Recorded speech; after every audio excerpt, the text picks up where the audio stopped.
E a liderança, então, passa aí a ser um espaço que se ocupa. Hoje, pô, a gente fez um evento de RH lá com o pessoal da Ribeirão Vale, aqui em Ribeirão Preto, e foi bem interessante o pessoal falando disso, né? Que a liderança hoje, o pessoal de RH olha a liderança não como um cargo, mas como uma tomada de um certo espaço para aquela pessoa que tem uma certa disposição. Só que aí quando a gente joga, né, socialmente falando, o que demonstra um grande líder? Ainda mais nessa época de exposição midiática.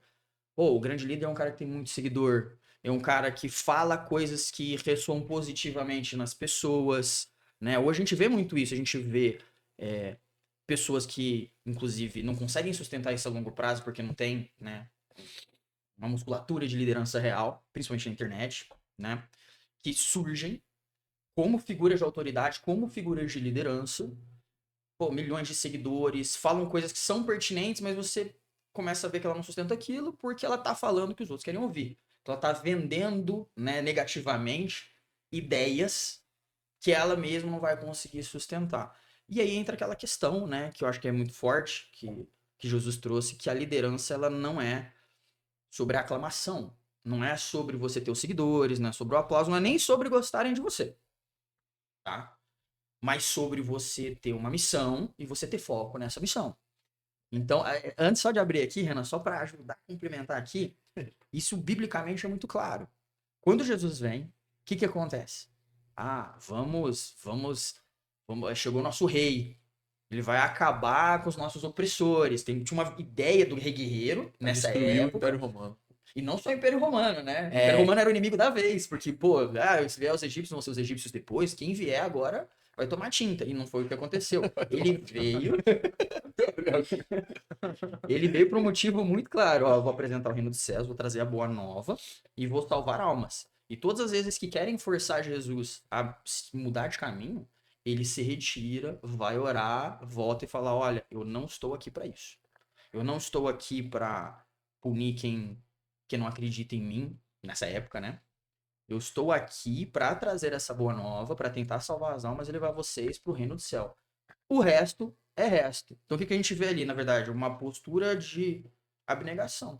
É. Muito diferente do culto que a gente faz da liderança de hoje, que é esse cara, ele tem que ser o cara nas redes sociais, em tudo que ele faz. Né? O caminho da liderança dele foi um E a caminho espada muito que ele diferente. mostrou é outra. Né? Não era uma espada de metal Uhum.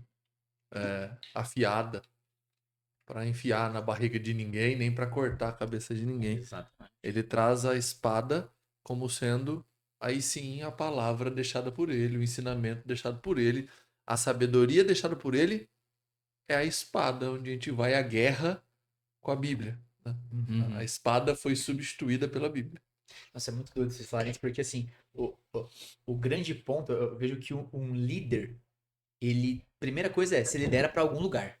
Acho que líder é isso, líder lidera para algum lugar. Lidera a missão, né? E aí eu vejo que sim, três pontos para liderança é ponto número um, objetivo. Então, para onde você vai?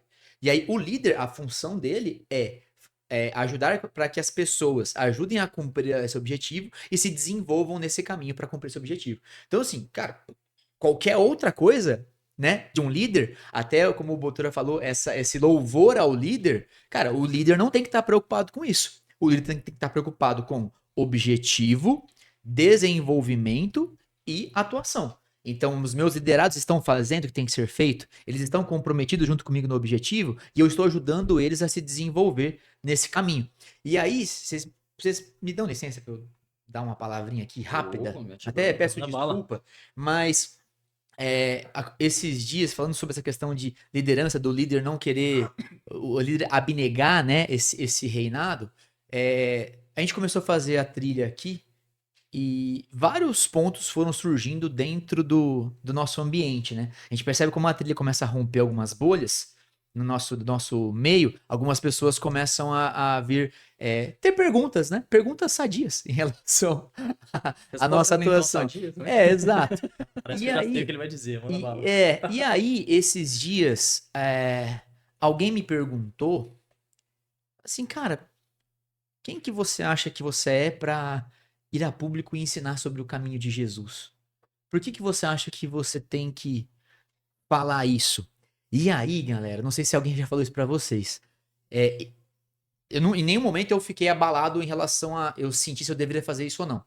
Meu objetivo tá claro. Mas me incomodou a pergunta. E aí a vontade era dar, assim, pra falar de boa, dar um bloco na pessoa, falar assim, nossa, sabe? Então, a primeiro momento foi isso. Mas aí aconteceu uma coisa que ela vem justamente porque eu tô dando essa resposta aqui a público. Porque a primeira coisa que eu pensei foi, eu fiquei nervoso. E aí, passou um tempo, eu pensei assim, cara, mas o que que Jesus ensina sobre isso? E aí eu venho aqui dizer pra essa pessoa que essa pergunta é legítima. Essa é uma pergunta legítima. E eu fiquei incomodado e foi um momento que eu pude refletir sobre isso. Uhum. Então eu tô aqui para responder essa pergunta legítima em relação ao meu nome. Por que que eu acredito que eu posso e devo falar aqui sobre Jesus? A primeira coisa é que Jesus, biblicamente, disse: ide e pregai o evangelho. Então é uma passagem bíblica muito clara e objetiva, né, Rafa? Que diz: vá e pregue. Então você não tem que ser um doutor, um pastor para você falar da palavra de Jesus. E aí, eu não tô aqui para convencer você que eu devo ser essa pessoa, porque eu já tô convencido que todo mundo tem que ser essa pessoa. Uhum. E não só eu. Mas eu queria então, talvez, falar para você que talvez esteja pensando se eu sou essa pessoa ou não. Eu queria dizer que eu não tenho que ser essa pessoa para você, mas eu tenho que ser essa pessoa para Deus. E aí eu quero falar por que que talvez, o que faz de mim uma pessoa que talvez você gostaria de escutar, se fizer sentido pra você. Eu nasci ignorante e a minha busca é morrer menos ignorante. Aqui eu falo do que eu entendo, do que eu busco entender sobre a palavra que pra mim é mais importante na Terra, que é a palavra que Jesus deixou pra nós. E aqui eu busco passar ela com 3 princípios que eu acredito, que é o amor, a proteção à vida e o respeito. Então, se em algum momento, talvez aqui na mesa, nós vamos discordar. E talvez você aí discorde de nós. Mas eu quero dizer que a todo momento que você discordar ou você concordar conosco, existirá amor, proteção à vida e respeito a Uhum. você. Então eu tô aqui para falar que eu não sou perfeito. E você não tem que ser perfeito para passar a sua palavra em relação aos ensinamentos de Jesus. Então, você que me perguntou se eu devo, por que que eu acho que eu sou a pessoa que deve falar aqui para você de Jesus, é porque eu acredito que você também é essa pessoa. A diferença é que eu tô aqui falando.